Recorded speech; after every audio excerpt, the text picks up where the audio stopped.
Hi everyone, this is Brendan, and in this video we're going to be discussing how you can find the nth term of an arithmetic sequence.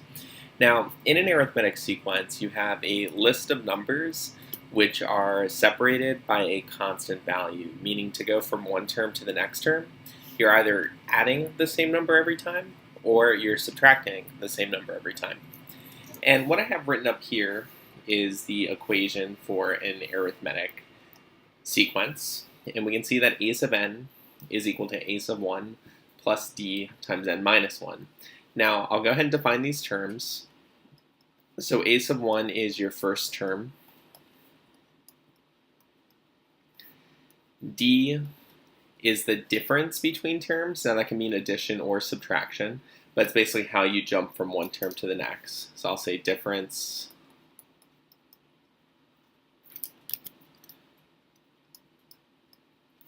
between terms. N represents the term number. So that's basically, is this your first term in the sequence? Is it your second term? Is it your third term? Which term is it? And a sub n represents the value of the nth term. Now, it's kind of important to draw the difference between a sub n and n, because that's something that can confuse a lot of people. That's going to be value of the nth term. So as always, easiest to go through a couple of examples. So let's take a look at problem 1 here.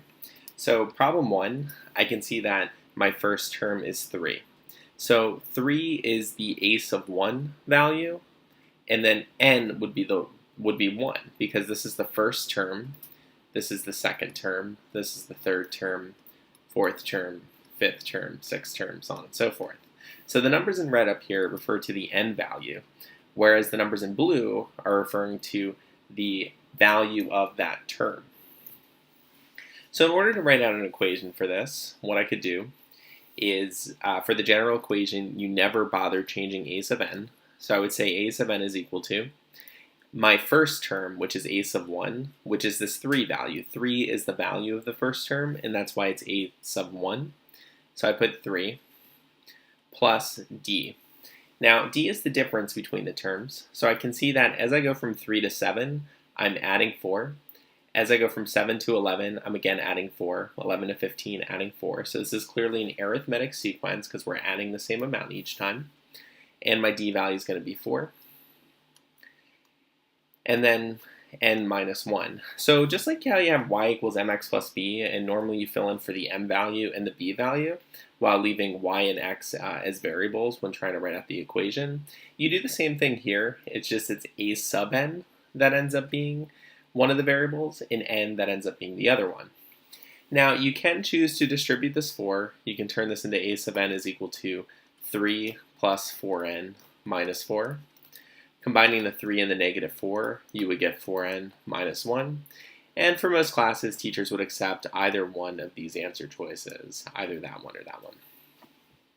So let's take a look. Let's try another one here. So here, once again, we can see that our first term is 9. So our a sub 1 value is going to be 9. Now, the difference here, in the previous case, we were adding 4 each time. Here, we're actually subtracting a number, and the number is 8. To go from 9 to 1, I would be subtracting 8. To go from 1 to negative 7, I would be subtracting 8. From negative 7 to negative 15, I would also be subtracting 8. So I make this minus 8 times n minus 1.